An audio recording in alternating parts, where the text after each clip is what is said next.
Bismillahirrahmanirrahim. Assalamu alaikum. Hello students, how are you?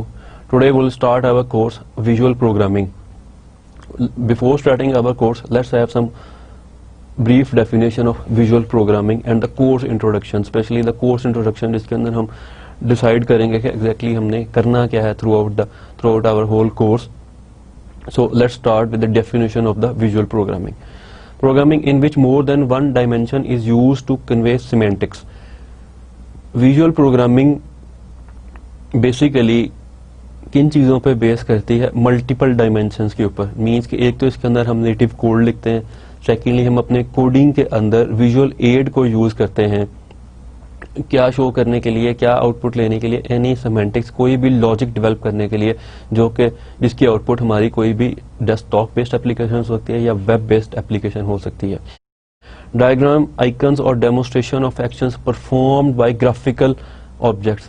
हम अपने programme के अंदर ग्राफिकली भी प्रोग्रामिंग कर सकते हैं, उनके अंदर कुछ कस्टमाइज कोड को मैन्युअली भी ऐड कर सकते हैं, but most of the programming in visual programming is based on graphical, including of graphical elements used for programs features. जो भी हम उसके अंदर प्रोग्राम फीचर होंगे उसके लिए यूज करेंगे उसको, और ग्राफिकली जितनी चीजें ऐड करेंगे उनके अंदर हम कुछ कस्टमाइज कोड भी लिखेंगे.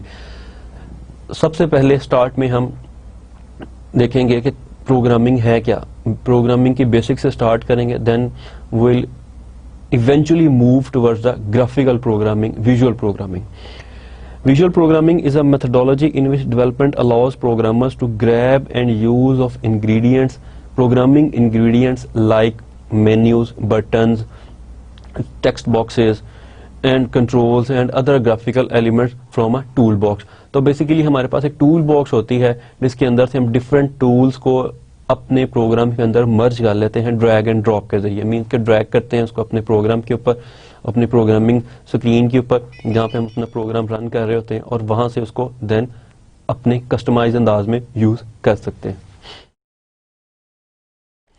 It introduces key skills of program, problem solving and visual computer programming including the elementary programming concepts. तो इस कोर्स में बेसिकली हम जो स्किल्स स्टडी करेंगे that is basically used in problem solving. सबसे पहले हम प्रॉब्लम को एनालाइज कर लेते हैं कि कोई भी हमारी जो प्रोग्रामिंग की प्रॉब्लम है उसको हम एनालाइज करेंगे, देन उसकी सॉल्विंग की तरफ जाएंगे कि इसको हमने प्रोग्राम को डिस्क्राइब कैसे करना है, उसको सॉल्व कैसे करना है. इन पर्टिकुलर दिस कोर्स हम विजुअल एड को बीच में इंक्लूड करेंगे अपने प्रोग्राम प्रॉब्लम को रिजॉल्व करने में. It covers the fundamental and details of the following topics: visual language, iconic and symbolic representations, debugging techniques, semantics and pragmatics of desktop applications, and finally web applications. Last part of the course के अंदर हम web application भी एक develop करेंगे और उसके different elements को, different features को, डिफरेंट जो उसकी चीजें हैं उनको एक्सप्लोर करेंगे और उसको अपने वेबसाइट के अंदर इंक्लूड करेंगे. So this is our the brief description of course. अब हम इसके लिए कौन सी लैंग्वेज जो है सीखने जा रहे हैं, किस तरह के आइकॉनिक एंड सिंबॉलिक रिप्रेजेंटेशंस को हम चेक करेंगे, डिबगिंग टेक्निक्स को हम किन डिबगिंग टेक्निक्स को, किस डिबगर को यूज करेंगे, एंड फाइनली हम वेब प्रोग्रामिंग के लिए किस लैंग्वेज का और बैक एंड कोडिंग के लिए किस लैंग्वेज का इंतखाब करेंगे. ये हम अभी आगे जाके देखते हैं. बट बेसिकली हम जो फीचर्स कवर करेंगे इस कोर्स के अंदर, जो फंडामेंटल सीखेंगे, that are these which we discussed right now. Course description.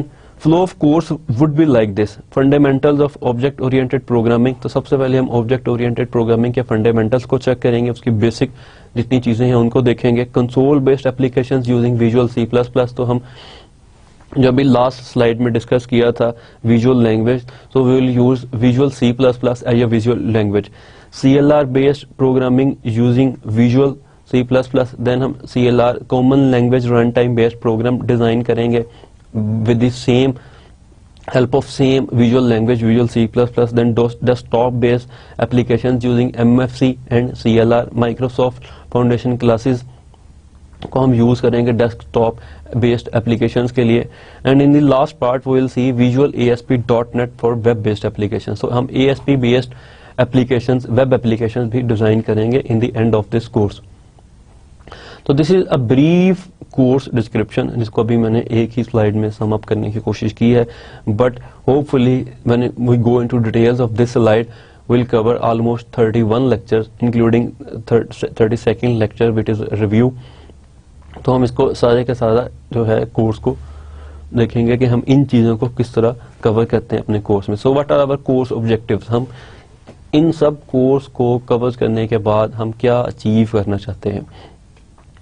On completion of this course, students will have the ability to comprehend concepts of object-oriented programming, .NET Framework, Visual C++, and ASP.NET for web programming and C# for back-end web programming। तो हम basically इन चीज़ों में जो है कोई भी student जो इस कोर्स को अटेंड कर रहा है वो इन चीज़ों में अपने आप को कंफर्टेबल फील करेगा इन रियल लाइफ जब वो प्रोग्रामिंग में एंटर होगा। Students will also comprehend the programming problem and design and solution। तो इस कोर्स को कंप्लीट करने के बाद मैं उम्मीद करता हूँ कि जितने स्टूडेंट्स होंगे वो सब किसी भी प्रॉब्लम को रिजॉल्व करने के लिए उसको नॉर्मली जो है आसानी से अंडरस्टैंड कर लेंगे एंड देन उसकी डिजाइनिंग में अपना इनपुट दे सकेंगे। Code a solution to a problem for both desktop and web based applications using visual tools. तो बोथ एप्लीकेशन, एक डेस्कटॉप एप्लीकेशन होती है, इनके डिफरेंसेस को हम आगे चल के इन डिटेल स्टडी करेंगे कि what is the difference between desktop application and web applications. तो इन दोनों एप्लीकेशंस की डिजाइनिंग में हम विजुअल टूल्स जो स्टडी करेंगे उसमें भी स्टूडेंट्स जो है अपने आप को काफी कंफर्टेबल फील करेंगे after completing this course. Recommended books, Ivoire Hortons beginning visual C++ 2010। Visual C++ की जितनी हम इस पूरे कोर्स में एग्जांपल्स यूज करेंगे, जितनी कोडिंग्स यूज करेंगे और जितनी जो फ्लो है वो हम बेसिकली ड्राइव करेंगे Ivoire Hortons beginning visual C++ 2010 and ASP.NET 24-hour trainer will be focused for the web based application। So these are two recommended books for this course। Reference books / readings, Object Oriented Programming in C++ by Robert Lefort। So this is the basically reference book for the object oriented programming concepts के object oriented programming के जितने concepts हम study करेंगे उसकी उनकी ज्यादा detail जो है वो इस बुक में मौजूद है। तो आप इस बुक को भी कंसल्ट कर सकते हैं for object oriented programming and for the C++ syntax as well and beginning ASP.NET 4 in C# and VB by इमार। इसको भी आप कंसल्ट कर सकते हैं for ASP related problems and ASP related जितने इश्यूज होंगे उसके लिए हम इस बुक को भी रेफर कर सकते हैं। ऑनलाइन हेल्प के लिए MSDN की लाइब्रेरी, जिसका एड्रेस इस स्लाइड में मौजूद है, तो आप MSDN की लाइब्रेरी को भी एक्सप्लोर कर सकते हैं जो कि एक लाजमी पार्ट है। So this is mostly used with visual studio.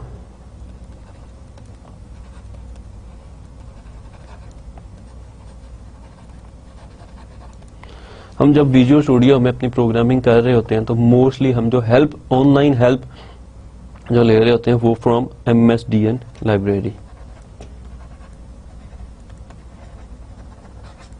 MSDN library के अंदर तमाम जितने भी क्लासेस, जितनी भी लाइब्रेरीज, जितने भी हेडर्स, जितने भी प्रोग्राम के डिफरेंट एलिमेंट्स हम जो है एक्सप्लोर कर रहे होते हैं, जितने भी प्रोग्राम के फीचर्स हम ऐड कर रहे होते हैं for in our particular customized program, वो सब के सब की हेल्प जो है वो इस लाइब्रेरी में मौजूद है। माइक्रोसॉफ्ट बेस्ड ये लाइब्रेरी है MSDN। ऑनलाइन डॉक्यूमेंटेशन है बेसिकली तमाम .NET प्लेटफॉर्म बेस्ड लैंग्वेजेस की। Course prerequisites, the student is expected to somehow familiar with the programming concepts and operating system concepts। तो स्टूडेंट्स इसमें प्रेफर वो स्टूडेंट्स अपने आप को कर सकते हैं जो ऑलरेडी प्रोग्रामिंग का बैकग्राउंड रखते हैं and they have some little background of operating systems, but it is not necessary. ये ज़रूरी नहीं है कि जिस बंदे का या जिस स्टूडेंट का ऑलरेडी प्रोग्रामिंग का बैकग्राउंड हो वो ही इस कोर्स को अटेंड कर सकता है। इसमें हम जो स्टार्ट कर रहे हैं वो बहुत बेसिक्स है for a student who doesn't know about the programming and who doesn't know about the operating system concepts. वो भी इस प्रोग्राम को उतनी ही आसानी से समझ सकता है, इस पूरे कोर्स को, लेकिन प्रेफर वो स्टूडेंट्स किए जाते हैं जिनका प्रोग्रामिंग में थोड़ा सा बैकग्राउंड हो, but it is not necessary. Assessment and grading, तो इसमें बेसिकली 2 क्विज होंगे, 2 assignments, 1 mid exam and 1 final exam. दोनों क्विज टोटल मार्क्स, टोटल 100% में से 5% जो है ईच क्विज जो है वो कंट्रीब्यूट करेगा, यानी कि दोनों क्विज का टोटल 5% जो है वो ओवरऑल 100 मार्क्स में कंट्रीब्यूट करेगा। So overall quizzes and assignments take 30% of the total 100%, mid term take 20% and final take 100%। तो 30 + 20 + 50% इज इक्वल टू टोटल 100%। तो इसमें असाइनमेंट्स के दोनों 10% इंक्लूड करेंगे। Mid term exam will cost 20% and finally the final exam will add up 50% in your grand total. So this is the basic criteria for clearing the exam, जिसमें इस exam की हमने division की है, इसके तमाम असेसमेंट्स की, इसको जो असेस करेंगे हम अपने पूरे कोर्स में, वो इन पर्टिकुलर सिनेरियोज में करेंगे। So let's move towards lesson number 1, today's lesson. Programming languages. Programming language is an artificial language designed to communicate instructions to a machine, particularly to a computer. तो basically programming language, कोई भी programming language हो, उसका basic मकसद यही होता है कि वो मशीन से इंटरेक्ट करे। इन मशीन से मेरी मुराद in our scenario is a personal computer और अ लैपटॉप।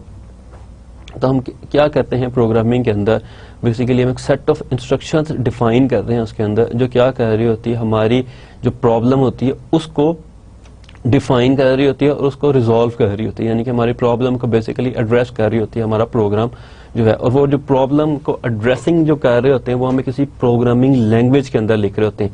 लेट्स सपोज अगर हम 2 बंदे आपस में बात कर रहे हैं तो वो कोई ना कोई लैंग्वेज का सहारा ले रहे हैं। इसी तरह जब हम मशीन से इंटरेक्ट करते हैं तो हमें एक प्रोग्रामिंग लैंग्वेज की जरूरत महसूस होती है, या हम प्रोग्रामिंग लैंग्वेज पे डिपेंडेंट होते हैं किसी ना किसी मशीन से इंटरेक्ट करने के लिए, इन अ सेंस कि जब हम अपनी कस्टमाइज्ड प्रॉब्लम्स को एड्रेस कर रहे होते हैं।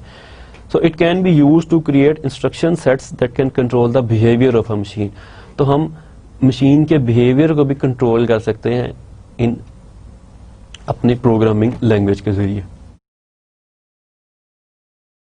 Programming language has comprised of 2 components. तो बेसिकली कोई भी प्रोग्रामिंग लैंग्वेज जो है बेसिकली 2 चीजों पे मुश्तमिल होती है, first syntax and second semantics. तो कोई भी जो प्रोग्राम हम लिखते हैं उसमें 2 चीजें लाजमी इंक्लूड होती हैं, first is syntax and second is semantics. Semantic basically logic को रिप्रेजेंट कर रही होती है, मीन्स कि हम लेट्स सपोज अगर ऐड करना चाह रहे हैं x1 + x2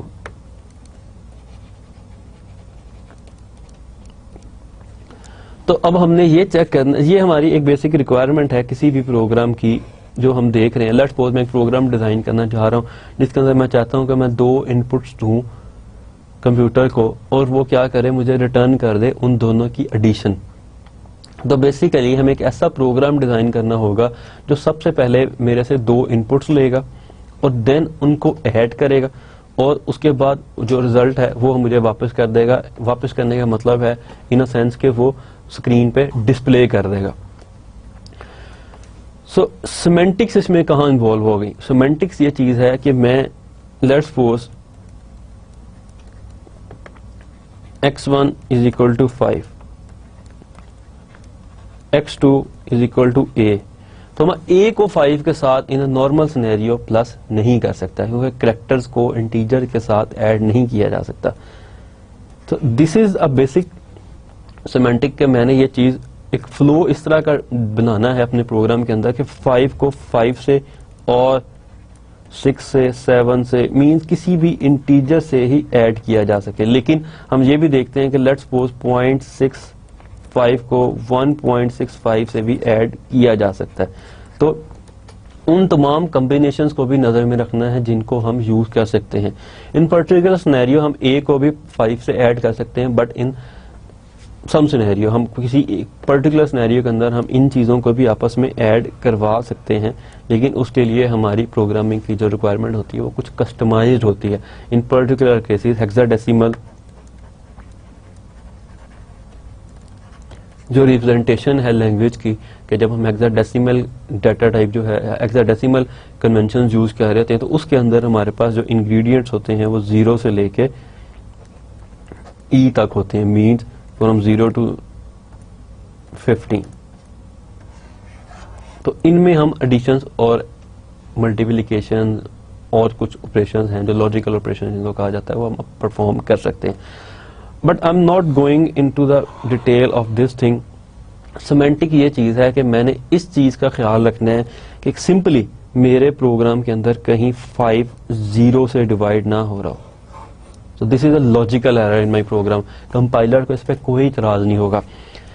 in first scenario syntax, अगर मैं सिंटैक्स गलत लिखता हूँ, मीन्स कि मैं जो कम्युनिकेट कर रहा हूँ मशीन के साथ वो गलत तरीके से कर रहा हूँ, जो प्री डिफाइंड रूल्स हैं उनको फॉलो नहीं कर रहा, तो इस स्टेज पे कंपाइलर एरर दे देगा, मीन्स कि वो मेरे प्रोग्राम को कंपाइल ही नहीं करेगा। कंपाइलर का भी हम देखेंगे एग्जैक्टली कंपाइलर का क्या रोल होता है किसी भी प्रोग्राम की एग्जीक्यूशन के अंदर, लेकिन फॉर द टाइम बीइंग समझने के लिए सिंटैक्स ऐसी चीज है, अगर वो गलत होगी तो मेरा प्रोग्राम रन ही नहीं होगा। सिमेंटिक ऐसी चीज है कि प्रोग्राम फिजिकली रन हो जाएगा, लेकिन वो मेरी डिजायर्ड आउटपुट मुझे नहीं देगा। अगर मेरी डिजायर्ड आउटपुट मुझे नहीं मिल रही तो इट मीन्स कि मेरी लॉजिक में कोई प्रॉब्लम है, मेरी सिमेंटिक्स गलत है। अगर मेरा प्रोग्राम कंपाइल ही नहीं हो रहा, रन ही नहीं हो रहा, तो इट मीन्स कि मेरे सिंटैक्स में इशू है और मुझे उस पर्टिकुलर लाइन पे जाके या उस पर्टिकुलर प्रॉब्लम एरिया में जाकर उस प्रॉब्लम को रिजॉल्व करना है या उस सिंटैक्स को करेक्ट करना है, तब ही मेरा प्रोग्राम एग्जीक्यूट होगा। सो this is the basic difference between syntax and semantics. Syntax is basically the set of rules that define the combinations of symbols that are considered to be correctly structured in that particular language. तो जो चीज पहले अर्ज की कि जो एक pre defined structure है प्रोग्राम का, किसी भी प्रोग्रामिंग लैंग्वेज का, हर प्रोग्रामिंग लैंग्वेज का डिफरेंट सिंटैक्स है। तो जो भी प्रोग्रामिंग लैंग्वेज हम यूज कर रहे हैं उसके अंदर अनटिल अनलेस हम उसका डिजायर्ड और डिफाइंड स्ट्रक्चर यूज नहीं करेंगे, सेट ऑफ इंस्ट्रक्शंस को यूज नहीं करेंगे अपने फ्लो के अंदर, अपने प्रोग्राम के फ्लो के अंदर, अपनी प्रोग्राम की लॉजिक के अंदर, तो वो प्रोग्राम एग्जीक्यूट नहीं होगा। Computer language syntax is generally distinguished into 3 levels: word, phrases and context. तो हम सबसे पहले वर्ड, लेट्स सपोज वर्ड की अगर मैं एग्जांपल दूं तो मैं इंटीजर, ये एक लाइन है सिंपली इन C++, जो क्या कहती है, C++ की एक लाइन है जो एक इंटीजर टाइप वेरिएबल क्रिएट करती है, name as variable 1। So this is a word complete, ये एक फ्रेज है। लेट्स सपोज मैं एक और एग्जांपल दूं फ्रेज की।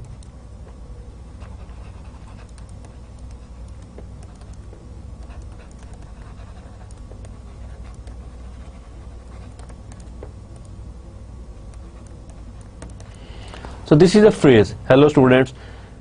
अब ये एक पूरे का पूरा फ्रेज है, इसको हम 2 फ्रेज में भी कर सकते हैं, फर्स्ट इनर फ्रेज इसको भी कह सकते हैं। तो थर्ड इज कॉन्टेक्स्ट, कि मैंने इसको किस कॉन्टेक्स्ट में यूज किया, मीन्स कि अब ये इस लाइन में मैंने इस फ्रेज को इस सिंटैक्स में यूज किया कि ये डिस्प्ले करे पर्टिकुलर स्ट्रिंग को, डिस्प्ले दिस स्ट्रिंग और सेंटेंस समझने के लिए मैं ऑन स्क्रीन, कि जब भी प्रोग्राम एग्जीक्यूट होगा और कंट्रोल इस लाइन पे आएगा तो वो क्या करेगा, स्टैंडर्ड आउटपुट डिवाइस मॉनिटर के ऊपर हेलो स्टूडेंट्स को डिस्प्ले कर देगा। तो ये है कॉन्टेक्स्ट, कि मैंने इस पर्टिकुलर सिंटैक्स को किस कॉन्टेक्स्ट में यूज किया। This is a brief description of the syntax. Semantics, Semantics is the field concerned with the rigorous mathematical study of the meaning of programming languages. Meaning से exact क्या मतलब है कि हमारा प्रोग्राम की लॉजिक जो है वो किस फ्लो में चल रही है, हम किस डायरेक्शन में अपने प्रोग्राम को लेके जा रहे हैं, वो हमने खुद डिफाइन करने होता है. सिंटैक्स का उससे कोई डायरेक्ट रिलेशन नहीं है. दो सिंटैक्स इज ऑलवेज नेसेसरी कि सिंटैक्स ट्रू हो तब भी, सिंटैक्स ठीक डिफाइन किया हो तब भी प्रोग्राम एग्जीक्यूट होगा. लेकिन कोई एक लाइन, कोई एक सिंटैक्टिकल जो है हमारा लाइन जो सिंटैक्टिकली ट्रू है वो लॉजिकली गलत भी हो सकती है. कि मीन्स कि हम एक पर्टिकुलर जगह पे कोई सिंटैक्स यूज कर रहे हैं या कोई एलिमेंट उस प्रोग्रामिंग लैंग्वेज का या स्ट्रक्चर डिफाइन कर रहे हैं, लेकिन लॉजिकली उसकी जगह वहां पे नहीं बनती. तो this is a bit confusing difference between syntax and semantics. लेकिन सेमेंटिक्स जो है उसका तल्लुक प्रोग्रामर से है कि प्रोग्रामर लॉजिक क्या डिफाइन करता है, कि कौन से स्टेप्स फॉलो करता है अपने प्रॉब्लम को रिजॉल्व करने के लिए. और सिंटैक्स क्या करता है कि एग्जैक्टली जो प्रोग्राम लिख रहा है उसको उस स्ट्रक्चर के मुताबिक लिख रहा है जो उस पर्टिकुलर प्रोग्रामिंग लैंग्वेज ने डिफाइन किया है या नहीं.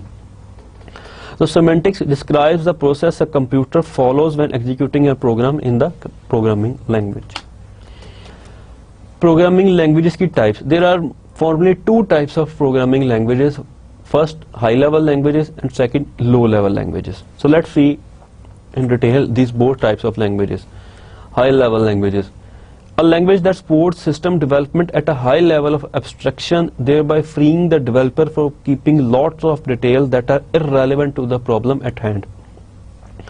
Means high level languages के अंदर हम उन languages को target करते हैं, उसके अंदर प्रोग्रामिंग करते हैं जो ह्यूमन जो है languages के नजदीक हो. Means इसकी एग्जांपल मैं दे सकता हूँ पास्कल, फोर्ट्रान, C++, जावा, PHP, ASP. मीन्स ये वो लैंग्वेजेस हैं जिनमें प्रोग्रामिंग करना रिलेटिवली आसान है उन लैंग्वेजेस के जिनके अंदर प्रोग्रामिंग करना ह्यूमन के लिए समझना मुश्किल है लेकिन मशीन के लिए समझना आसान है. So these languages are close to human language, easy to write. जाहिर बात है जब वो ह्यूमन लैंग्वेजेस के नजदीक होगी, एक बंदा जो कोड लिख रहा है, कोई भी प्रोग्रामर जो कोड लिख रहा है, उसको आम आदमी भी किसी हद तक समझ सकता है कि यह लाइन क्या कर रही है.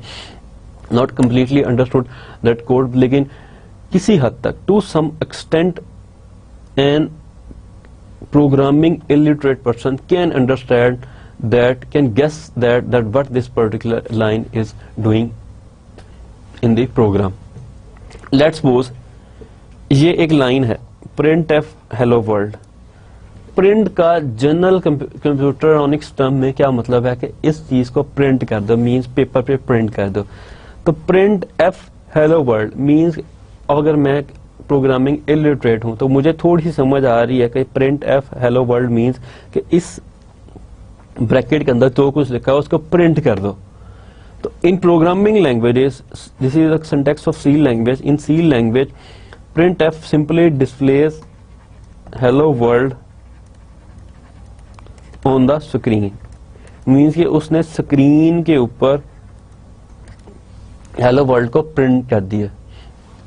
तो ये एक चीज है हाई लेवल लैंग्वेजेस के अंदर क्या करती है, मोस्टली ह्यूमन लैंग्वेजेस के नजदीक आके प्रोग्रामिंग की इजाजत देती है. दो this is a part of a syntax, mean कि ये चीज प्रिंट एफ हेलो वर्ल्ड जो हमने लिखा है ये पार्ट ऑफ द सिंटैक्स है.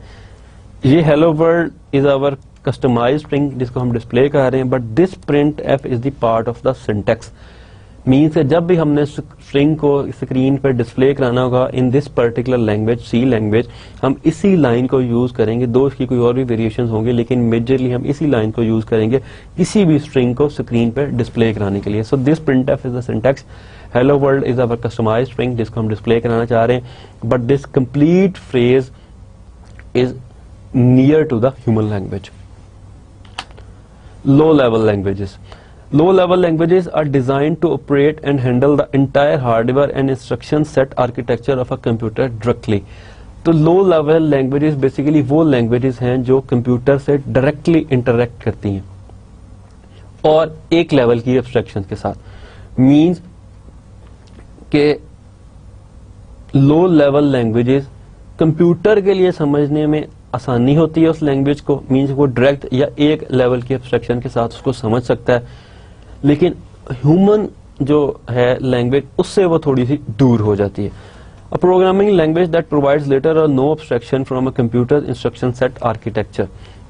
तो ये प्रोग्रामिंग लैंग्वेज जो है चूंकि मशीन के करीब होती है इसलिए ये मशीन टू मशीन वेरी भी करती है। जितने टाइप के इंस्ट्रक्शन सेट आर्किटेक्चर्स होंगे उतनी ही टाइप्स की ये लो लेवल लैंग्वेजेस जो है वो यूज हो सकती हैं और वो वेरी करती हैं set to different architecture to different architecture. Generally this refers to either assembly language और मशीन लैंग्वेज। तो लो लेवल लैंग्वेजेस में बेसिकली आगे जो डिवीजन है वो दो तरह की लैंग्वेजेस हैं, first is machine language and second is assembly language. So let's see first assembly language. An assembly language is a low level programming language in which there is a very strong correspondence between the language and the architecture's machine code instructions. तो जो हमने पहले discuss किया general लो level languages के अंदर के machine code के साथ इसकी बहुत ज्यादा correspondence होती है, close correspondence होती है assembly language की। In some scenarios, in particular cases, ये 1-to-1 correspondence भी हो रही होती है।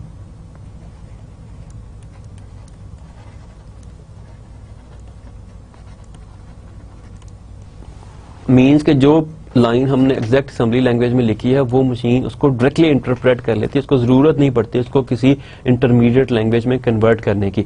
यहाँ पे एक और चीज बताता चलो, जितनी भी कोडिंग हम करते हैं, जितनी भी प्रोग्रामिंग, कोई भी प्रोग्रामिंग लैंग्वेजेस हम यूज कर रहे हैं, मोस्टली जो हाई लेवल लैंग्वेजेस होती हैं वो सबसे पहले मशीन कोड में कन्वर्ट होती हैं। मींस कि लेट्स सपोज जो मैंने प्रिंट एफ की कमांड लिखी थी हेलो वर्ल्ड,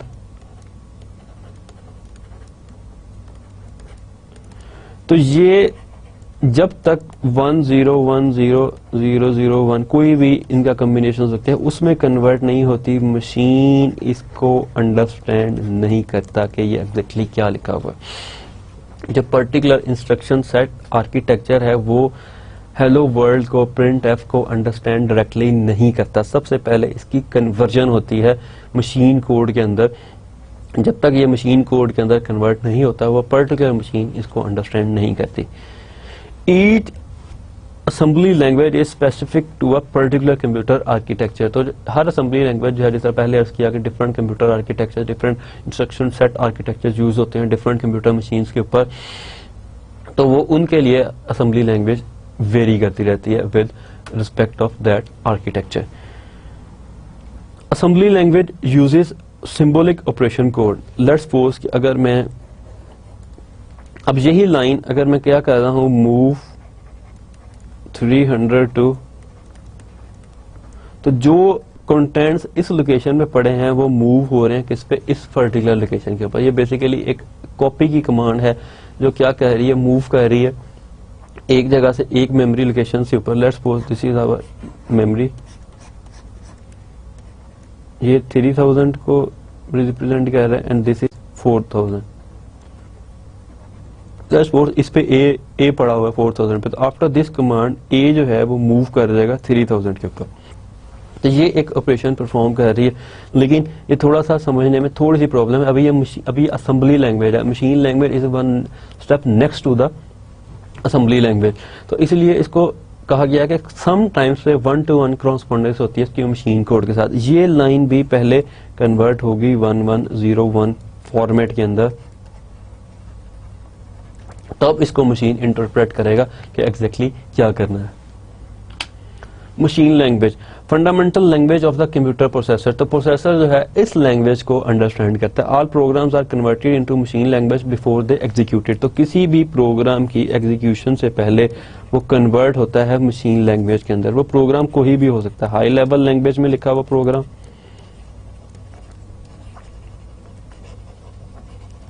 और असेंबली लैंग्वेज के लिखा हुआ।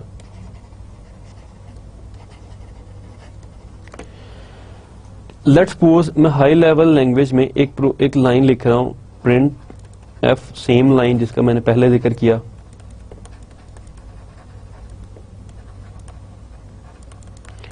तो इसके अगेंस्ट, इस सेट के अगेंस्ट जो मशीन कोड जनरेट होगा that will be something like this.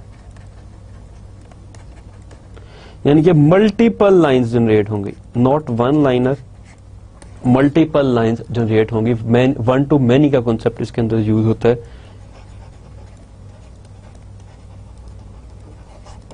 तो मल्टीपल लाइंस जनरेट होंगी एक हाई लेवल लैंग्वेज के अगेंस्ट मशीन कोड के मल्टीपल लाइंस जनरेट होंगी।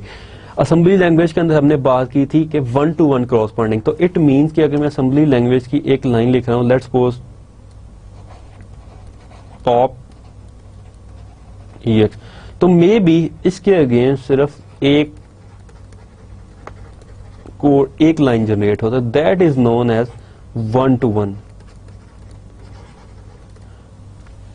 रिलेशनशिप, कि एक असेंबली लैंग्वेज की एक लाइन और मशीन कोड की एक लाइन। लेकिन हाई लेवल लैंग्वेजेस के अंदर इस तरह नहीं होता, उसकी एक लाइन और उसकी multiple line. Assembly level language के अंदर भी मोस्टली एक के अगेंस्ट मल्टीपल लाइंस ही जनरेट हो रही होती हैं, बट उसकी क्वांटिटी हमेशा कम होती है, वो नंबर जो लाइंस के होते हैं हमेशा कम होते हैं। So finally machine language consists of combinations of ones and zeros that represents high and low electric voltage. तो ये basically high and low electric voltage को अंडरस्टैंड करता है, जिसके अंदर हमारा सारा कोड पहले कन्वर्ट होता है। Programming types, programming can be done in different ways, but in high level languages there are 2 major approaches. तो पहले हमने देखा प्रोग्रामिंग लैंग्वेजेस की जो टाइप्स थी, अब प्रोग्रामिंग की टाइप्स को हम देखने जा रहे हैं कि प्रोग्राम को हम किस तरह जो है वो डिजाइन कर सकते हैं, किस तरह उसको कोडिंग को हम लेके चल सकते हैं। So there are majorly 2 approaches using which are formally used in programming languages of high level programming languages। तो 3 चीजें अभी तक हमने डिसाइड कर ली हैं कि हम सबसे पहले जो प्रोग्रामिंग करेंगे that is in high level language,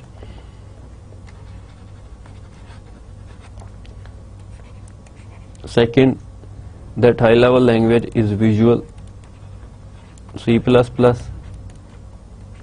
third जो चीज हमने डिसाइड किया कि हम जो मेजर फोकस रखेंगे वो विजुअल एड के ऊपर रखेंगे।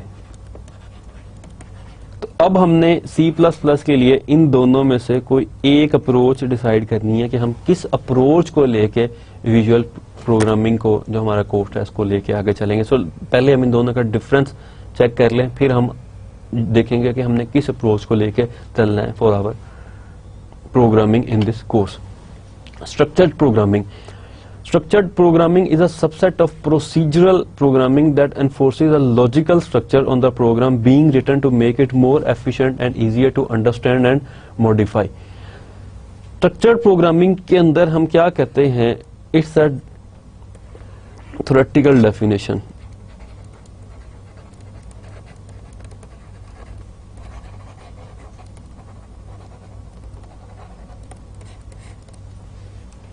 स्ट्रक्चर्ड प्रोग्रामिंग के अंदर हम क्या कहते हैं कि अपने प्रोग्राम को डिफरेंट स्ट्रक्चर्स में डिवाइड कर देते हैं और देन उन स्ट्रक्चर्स को हम यूज करते हैं अपने प्रोग्राम के फ्लो के अंदर जहां जहां हमें उन स्ट्रक्चर्स की जरूरत पड़ती है।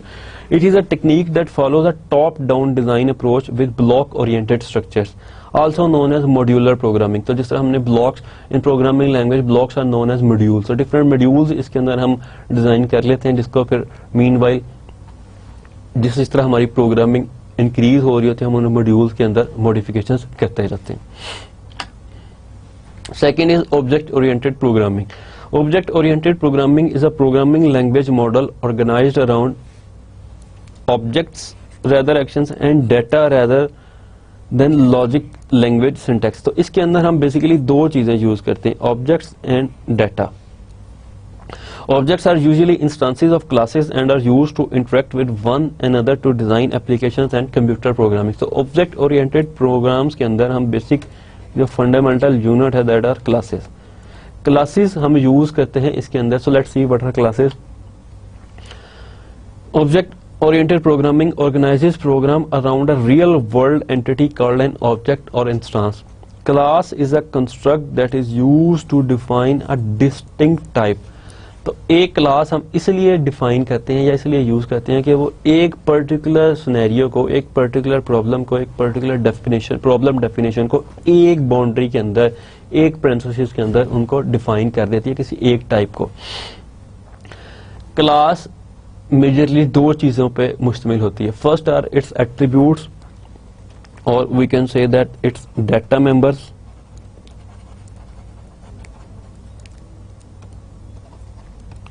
and second are member functions. So class basically दो चीजों पे मुश्तमिल होती है, data members known as attributes and methods और also known as member functions। एक क्लास के अंदर डिफरेंट डाटा मेंबर्स भी हो सकते हैं और different number of member functions भी हो सकते हैं जो उन्हीं डाटा मेंबर्स पे डिफरेंट ऑपरेशंस परफॉर्म करता है। इन सब के जो एक जॉइंट वेंचर है that is known as class. इन सबको इकट्ठा करके जो एक स्ट्रक्चर बनता है हमारे पास that is known as class. आइंदा हमने जब भी उन क्लासेस को यूज करते हैं इन आवर प्रोग्राम, जो हमारा प्रोग्राम चल रहा था उसके अंदर हम इन क्लासेस को इनके ऑब्जेक्ट्स क्रिएट करके यूज कर सकते हैं। So in our this programming course will use object oriented approach for most of our programs. लेकिन हम उससे पहले स्ट्रक्चर्ड प्रोग्रामिंग को भी देखेंगे कि स्ट्रक्चर्ड प्रोग्रामिंग किस तरह की जा सकती है, और एक दो यूनिट्स जो हैं हम स्ट्रक्चर्ड प्रोग्रामिंग पे बहस करेंगे, उसको डिस्कस करेंगे, उनको स्टडी करेंगे एग्जैक्टली स्ट्रक्चर्ड प्रोग्रामिंग किस तरह की जा सकती थी। लेकिन throughout our programming course will use object oriented approach. Main characteristics of object oriented encapsulation, जो सबसे पहली खूबी है ऑब्जेक्ट ओरिएंटेड प्रोग्रामिंग की, that is encapsulation, a language mechanism for restricting access to some of the objects components, a language construct that facilitates the bundling of a data with the methods operating on that data। जो चीज हमने पहले discuss की कि attributes होते हैं classes के और एक मेंबर फंक्शंस होते हैं जो उन मेंबर फंक्शंस पे कोई ना कोई ऑपरेशंस परफॉर्म करते हैं। तो बेसिकली एनकैप्सुलेशन क्या कहते हैं कि हम उन सब चीजों को एनकैप्सुलेट कर देते हैं एक बॉक्स के अंदर known as class. So that is known as encapsulation. Inheritance is a way to establish a relationship between objects of the classes. Inheritance is the second most important characteristic of object-oriented programming. Object-oriented programming में inheritance हम कहाँ use करते हैं? For example, मैं इसी class की बात करूँ, let's suppose this is class A. अब मैंने इस क्लास के अंदर suppose 3 डाटा मेंबर्स और 4 मेंबर फंक्शंस क्रिएट किए हुए हैं। ये क्लास किसी कार को रिप्रेजेंट कर रही है, मीन्स कि क्लास कार की प्रॉब्लम्स की। तो मैं सपोज कर रहा हूं कि इसका पहला डाटा मेंबर होगा number of wheels. Her car में नंबर ऑफ व्हील्स कितने होते हैं, मीन्स व्हील्स जो है इस कार का एक इंपॉर्टेंट और लाजमी पार्ट है किसी भी कार का। सेकंड, इंजन पावर, कोई भी कार हो किसी भी टाइप की हो उसके अंदर इंजन लाजमी होता है, इसकी पावर लाजमी होती है। So this is the common feature in every car. Third is seating capacity.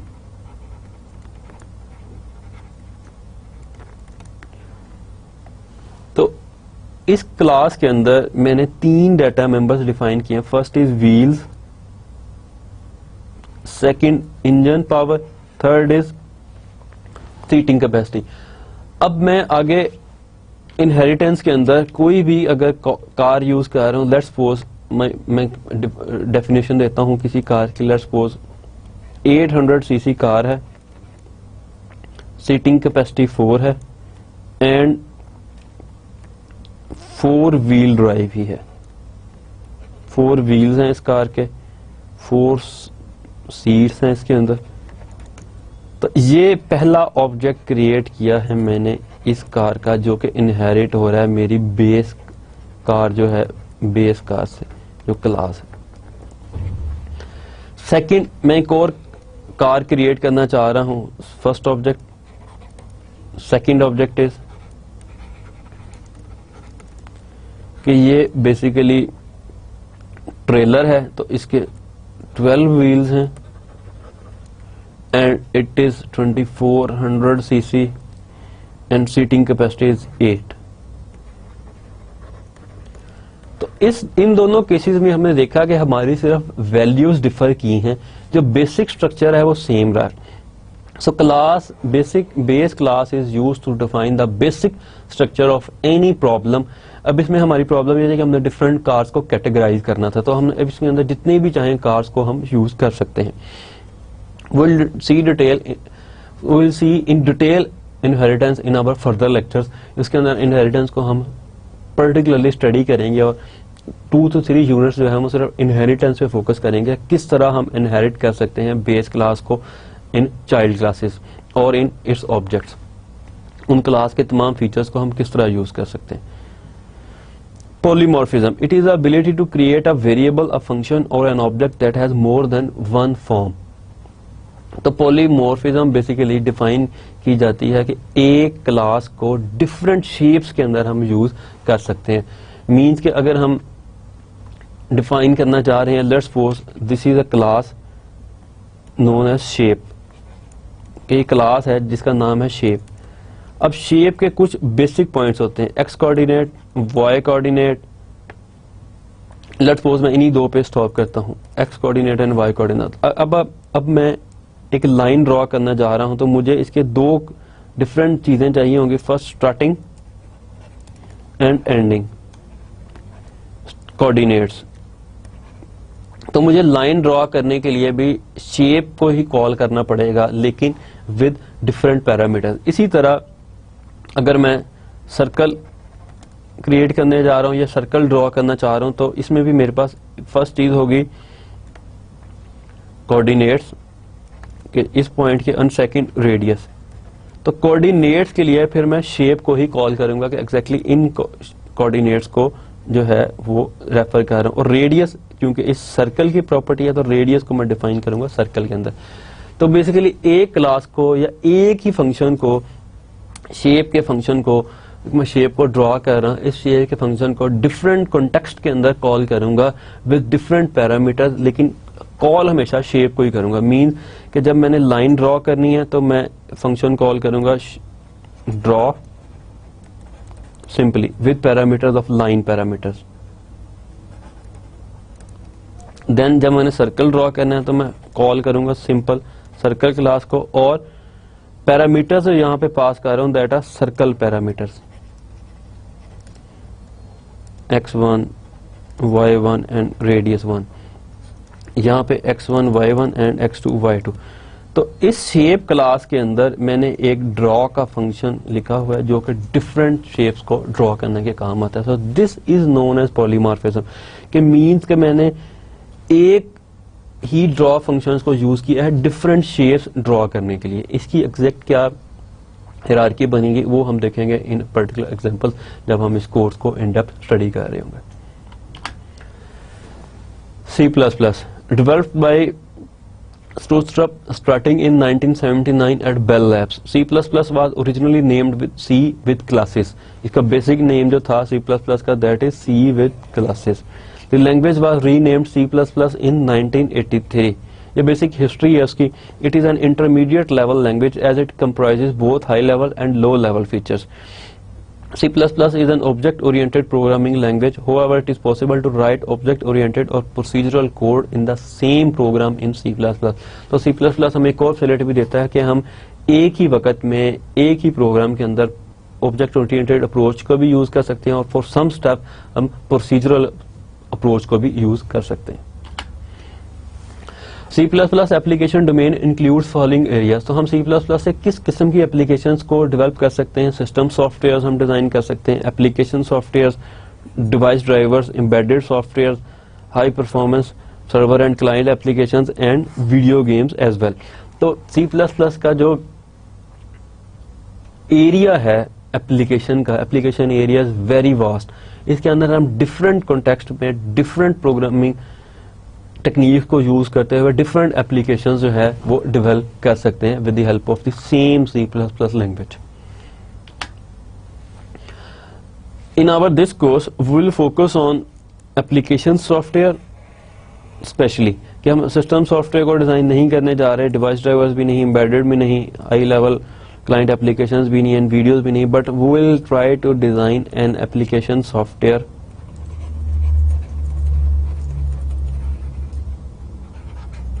Basic application software.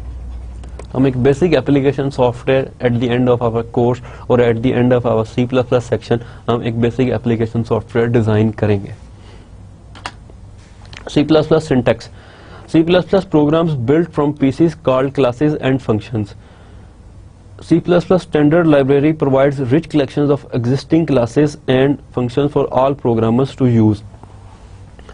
C++ के अंदर ऑलरेडी hundreds of classes जो हैं इंक्लूड हैं इन C++ लैंग्वेज, जो कि डिफरेंट तरफ से पार्टिसिपेंट्स ने, डिफरेंट लोगों ने उसमें अपनी इनपुट दी हुई है।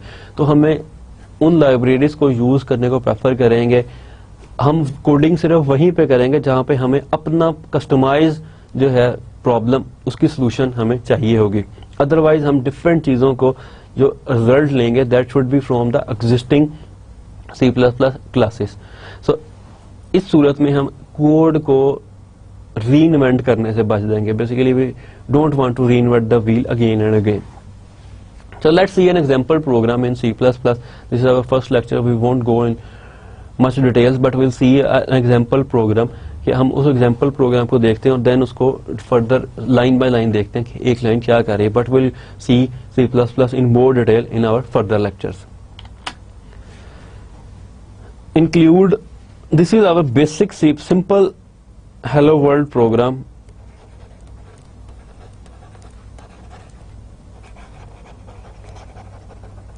तो ये हमारा एक हेलो वर्ल्ड का प्रोग्राम है जो क्या करता है, स्क्रीन पे हेलो वर्ल्ड को प्रिंट करता है। Mean this is our screen. Screen means monitor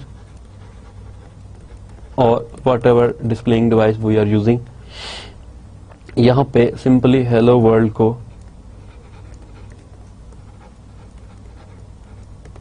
display कर देगा। ये इस प्रोग्राम की आउटपुट है। This is the output of this programme.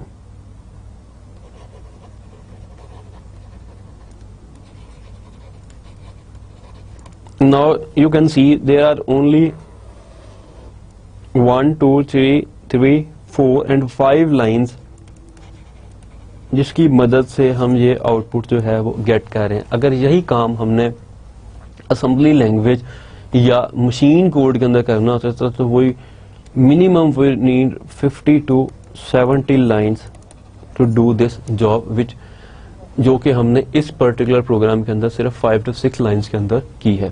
So first line is include iostream.h, second using namespace standard, third comments, fourth integer main, and then इस function की description जो कि मेन फंक्शन है, cout जो कि print कर रहा है एंड रिटर्न 0। अब हम इन प्रोग्राम्स, इस प्रोग्राम की लाइन बाय लाइन डिस्क्रिप्शन देखते हैं एग्जैक्टली ये लाइन कर क्या रही है। First is include iostream.h. The C++ language defines several headers which contain information that is either necessary or useful to our program. ये हमने एक हेडर इंक्लूड किया है that is iostream.h. iostream basically जितनी इनपुट एंड आउटपुट स्ट्रीम्स होती हैं उनके related जितने फंक्शंस हैं उसको हैंडल करता है। हमारे प्रोग्राम के अंदर हम एक ऑब्जेक्ट यूज कर रहे हैं iostream का that is known as cout। ये क्या कह रहा है, इस स्ट्रीम को, इस स्ट्रिंग को स्क्रीन के ऊपर डिस्प्ले कर रहा है। तो इस वजह से हमने iostream.h फाइल को इंक्लूड किया अपने इस प्रोग्राम के अंदर। Using name space standard, it tells the compiler to use the standard name space. हम जो नेम स्पेस यूज कर रहे हैं वो स्टैंडर्ड यूज कर रहे हैं। नेम स्पेस को हम आगे चल के डिफाइन करेंगे प्रॉपरली, चेक करेंगे कि एग्जैक्टली नेम स्पेस क्या चीज है। लेकिन नेम स्पेस का जो बेसिक मतलब है वो ये है कि इस पर्टिकुलर सिंटैक्स का, इस पर्टिकुलर जो एक हम लाइन लिख रहे हैं इसका ये मतलब है इस नेम स्पेस के अंदर। मींस अगर मैं देखूं cout और मैंने ऊपर नेम स्पेस यूज की है वो स्टैंडर्ड, तो इसका मतलब है कि स्टैंडर्ड नेम स्पेस के अंदर जो cout की डेफिनेशन होगी वो एग्जीक्यूट होगी in this scenario. Name spaces allow to group entities like classes, objects and functions under a name. Comments goes here. It is a single line comment available in C++. Single line comments begin with double backslash and stop at the end of the line. Comments का मतलब ये होता है किसी भी programme के अंदर कि लेट्स सपोज मैंने नीचे कोई ऐसी चीज लिखना चाह रहा हूं जो मुझे बाद में डिबगिंग में आसानी करे, या जब मैं प्रोग्राम को लिख चुकूं ये तो हमारा सिर्फ 5 लाइन का प्रोग्राम था, 5 to 6 लाइन का, लेकिन जब हम रियल वर्ल्ड प्रोग्रामिंग में एंटर होते हैं तो हमें थाउजेंड्स ऑफ लाइंस के प्रोग्राम लिखने पड़ते हैं। तो वहां पे बाज जगह एट सम लेटर स्टेज हमें ये भूल जाता है कि एग्जैक्टली ये पार्ट ऑफ कोड जो है किस मकसद के लिए लिखा था। तो वहां पे हम कमेंट्स को यूज करते हैं उस चीज को बाद में समझने के लिए, ये पर्टिकुलर जो पार्ट ऑफ कोड है ये मैंने किस लिए लिखा है। सेकेंडली, लाइब्रेरीज जो हम इंक्लूड करते हैं अपने प्रोग्राम के अंदर, तो उसके अंदर किसी दूसरे बंदे ने कोडिंग की होती है, तो उस पर्टिकुलर लाइब्रेरी को अंडरस्टैंड करने के लिए भी जिसने प्रोग्राम लिखा होता है, जिसने वो लाइब्रेरी क्रिएट की होती है, वो उसके अंदर कमेंट्स यूज करता है समझाने के लिए कि वो ये काम किस किस मकसद के लिए कर रहा है। तो सिंगल लाइन कमेंट जो है अपने प्रोग्राम के अंदर वो हम डबल बैकस्लैश के जरिए एंटर करेंगे, और ये एंड कहां पे होगा, जहां पे लाइन खत्म हो रही होगी। अगर हमारा मल्टी लाइन कमेंट्स हैं तो वो हम डबल बैकस्लैश स्टैटिक के साथ स्टार्ट करेंगे, और जहां पे एंड करना है, first line, second line, third line, वहां पे एंड पे double backslash and then forward slash. तो इस तरह हम अपने कोड को जो है वो कमेंट्स के जरिए से मजीद हेल्पफुल बना सकते हैं समझने के लिए for the programmer, for the second programmer, for some other person who is using our code. Integer main, this part of the line, इस लाइन के से हमारे प्रोग्राम की एग्जीक्यूशन स्टार्ट होती है। So this is a line where program execution begins.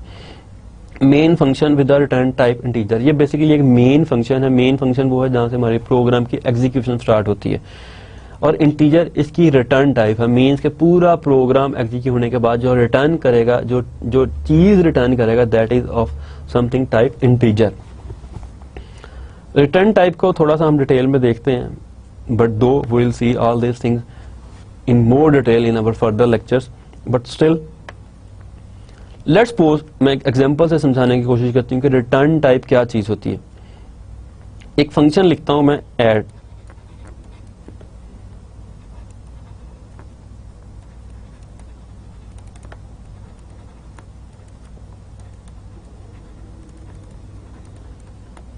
Integer variable 2, result is equal to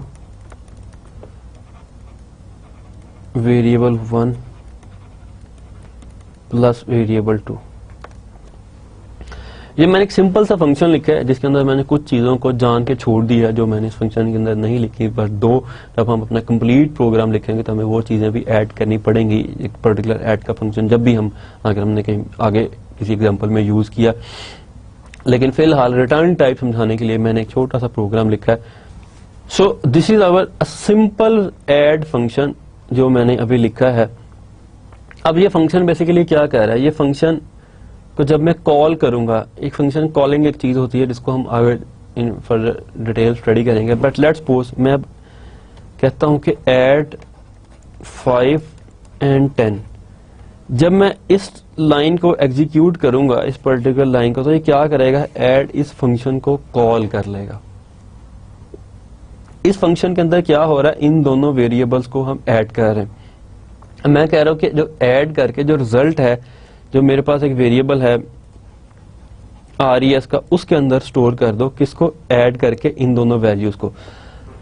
अब return type जो है वो तब तक इसको वैल्यू रिजल्ट को रिटर्न नहीं करेगा जब तक हम यहाँ पर्टिकुलरली डिफाइन नहीं कर देते रिटर्न रिजल्ट। और ये किस टाइप का रिजल्ट होगा, इंटीजर टाइप का, क्योंकि 5 + 10 15 जो कि इंटीजर होगा, तो इंटीजर टाइप का रिजल्ट हम रिटर्न कर देंगे। तो इस रिटर्न टाइप की सूरत में ये जो हम यहाँ से वैल्यू रिटर्न कर रहे हैं वो इस इंटीजर में जाएगी, और ये इंटीजर बेसिकली यहाँ पे इस फंक्शन की एग्जीक्यूशन के बाद वैल्यू जो है वो रिटर्न कर देगा रिजल्ट को, जो कि हमारे प्रोग्राम के अंदर आगे हम उसको यूज कर सकते हैं। So this is the main purpose of return type. Then we'll move to the next line, cout hello world. ये लाइन सिंपली क्या कहती है, हेलो वर्ल्ड को डिस्प्ले कर देती है स्क्रीन के ऊपर। इस लाइन के अंदर एंड पे भी हमने कमेंट यूज किया, तो हम कमेंट को किसी भी प्रोग्राम के बाद जब कंपाइलर को ये डबल बैकस्लैश नजर आता है तो वो उसके जो नेक्स्ट पोर्शन होता है at the end of line उसको एग्जीक्यूट नहीं करता, वो उसको एज अ कमेंट ही ट्रीट करता है। इसलिए यहाँ पे हम अपनी मर्जी का कोई भी जो है कमेंट लिख सकते हैं। Return 0. This line terminates main function and causes to return the value 0 to the calling process. तो return 0 के बाद जो है वो सिंपली इस इंटीजर में या इस डाटा टाइप का जो इंटीजर है, जो डाटा टाइप इंटीजर है, इसको 0 रिटर्न कर देता है। ये प्रोग्राम जो है वो सक्सेसफुली फिनिश हो गया। अब ये प्रोग्राम चूंकि कुछ रिटर्न नहीं कर रहा है, इसे बाय डिफॉल्ट मैं 0 रिटर्न कर रहा हूँ, which means everything is okay, program is finished with happy ending. C++ keywords. C++ के अंदर कुछ कीवर्ड्स होते हैं। Let's suppose if, else, integer, return. Return भी हमने यूज किया, इंटीजर भी यूज किया, मेन भी हमने यूज किया। तो ये 3 चीजें हमने अपने पिछले प्रोग्राम में यूज की हैं। कीवर्ड मीन्स कि इन चीजों को हम एज इट इज ही लिखेंगे। लेट्स सपोज मैं चाह रहा हूं कि मैं मेन की जगह कोई और वर्ड यूज कर लूं, तो ऐसा पॉसिबल नहीं है। कीवर्ड्स वो वर्ड्स होते हैं जिनको हमने एज इट इज, जिस कॉन्टेक्स्ट में वो डिफाइन किया गया, उसी कॉन्टेक्स्ट में और उसी जगह पे और उसी तरह से लिखना होता है अपने प्रोग्राम के अंदर। सो कीवर्ड्स की एक पूरी लिस्ट है जिसमें से कुछ कीवर्ड मैंने यहाँ पे लिखे हैं। And secondly, C++ is a case sensitive language, means कि अगर मैंने मेन लिखना है तो उसको स्मॉल में ही लिखना है। अगर मैंने इसको लार्ज में, कैपिटलाइज्ड फॉर्म में मेन लिख दिया तो दैट इज एरर। कंपाइलर इस मेन को अंडरस्टैंड नहीं करेगा, इसको रिप्लेस नहीं करेगा with this main. So C++ is a case sensitive language. Second thing, there are some keywords in C++ language. इसके अंदर हमने कुछ कीवर्ड्स जो हैं उसको अभी हमने प्रोग्राम के अंदर यूज किया। लेट्स सपोज अगर मैं अपने प्रोग्राम को देखूं तो this include is a keyword, using is a keyword, namespace is a keyword, integer is a keyword, main keyword, cout keyword, return keyword। तो ये चीजें कीवर्ड हैं। hello world is not a keyword। यहाँ पे हम कुछ भी, कोई भी स्ट्रिंग, कस्टमाइज स्ट्रिंग डिस्प्ले कर सकते हैं। Execution phases. हमारा प्रोग्राम एग्जीक्यूट किस तरह होता है, हमने लास्ट टाइम देखा था जब सिंटैक्स की और सिमेंटिक्स की बात कर रहे थे, तो उसमें हमने एक चीज पे फोकस किया था कि अगर सिंटैक्स गलत लिखा होगा तो कंपाइल टाइम पे एरर दे देगा। So these are few phases जिसके अंदर हम डिस्कस करेंगे कि एग्जैक्टली प्रोग्राम कहाँ से स्टार्ट होता है और कहाँ तक पहुंचता है और किस तरह हम उसको रन कर सकते हैं। So the first thing is source code dot CPP। हम जो भी कोड लिखते हैं उसको जिस फाइल के अंदर सेव करते हैं, लेट्स सपोज मैं hello.cpp, ये मेरा हेलो वर्ल्ड का प्रोग्राम है जिसको मैंने सेव किया है with the help of extension CPP। तो ये मेरा सोर्स कोड है, this is my source code. तो इस सोर्स कोड के अंदर मेरी कुछ फाइलें हैं, हेडर फाइल्स इंक्लूड की हुई हैं और CPP फाइल ये खुद है, और अगर C का प्रोग्राम है तो .c की एक्सटेंशन से भी इसको हम सेव कर सकते हैं। तो first step is pre processing, के प्री प्रोसेस करता है CPP को।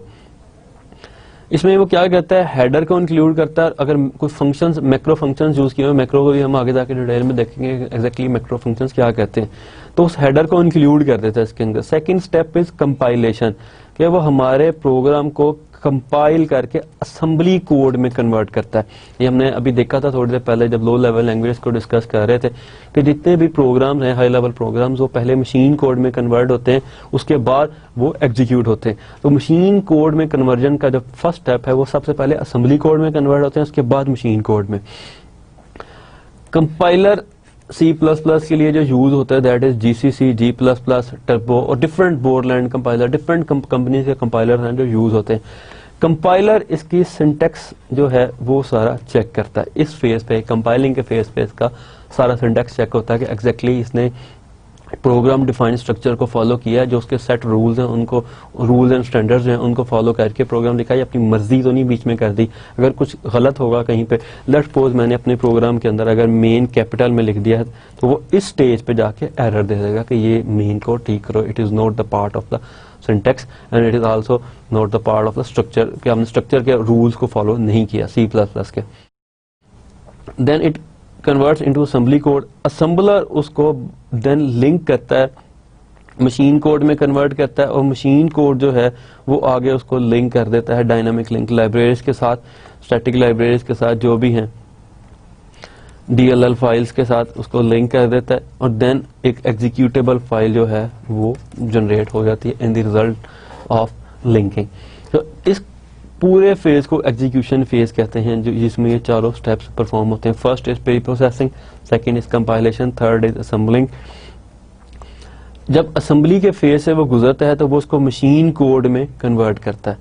मशीन कोड के बाद उसको क्या कहते हैं, लिंकिंग का फेज आता है। लिंकिंग में इसको जितनी लाइब्रेरीज के साथ, डायनेमिक लाइब्रेरीज के साथ लिंक करना होता है, ये उसको उसके साथ लिंक कर देता है और देन एग्जीक्यूटेबल कोड जो है वो जनरेट हो जाता है। Let's suppose in our example it will be hello.exe।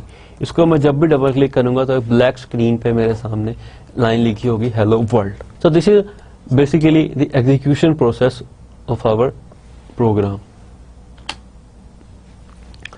Now the question arise कि where to write the code, कि एग्जैक्टली ये जो कोड जिसको हमने डिस्कस किया है,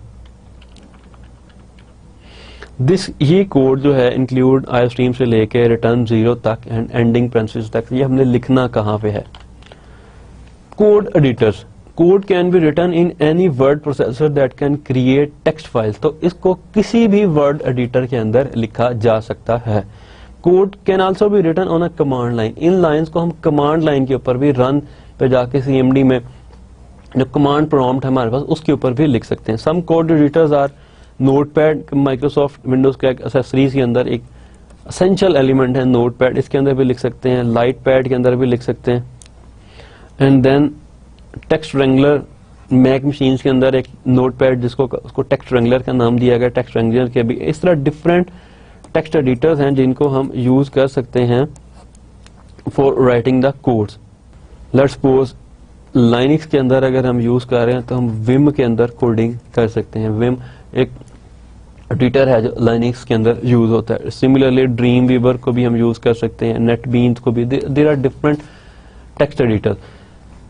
IDE, इंटीग्रेटेड डेवलपमेंट एनवायरनमेंट, क्या चीज है, व्हाट इज IDE, इसको हम डिटेल में नेक्स्ट लेक्चर में देखेंगे कि IDE क्या है और इसकी कोड एडिटर्स के अंदर लिखने की हमें क्या जरूरत पड़ी है, क्या चीज है जो IDE के अंदर इंक्लूड है और इन कोड एडिटर्स के अंदर लेट्स सपोज नोटपैड, एडिटपैड, इनके अंदर वो चीज मौजूद नहीं है जो हम IDE के अंदर जो जिसकी वजह से हमने IDE को एंड पे मेंशन किया। सो इस चीज को हम इंशाल्लाह नेक्स्ट टाइम लिखेंगे कि एग्जैक्टली IDE का क्या फायदा है। अगर हम नोटपैड के अंदर कोडिंग करते हैं तो उसका क्या नुकसान है। कोडिंग कर सकते हैं लेकिन हम कोडिंग के लिए इसको प्रेफर नहीं करते। सो we'll use IDE. So what is IDE? How can we use it? And what is the advantage of IDE? We'll discuss it next time. So for this time, thank you guys. Have fun.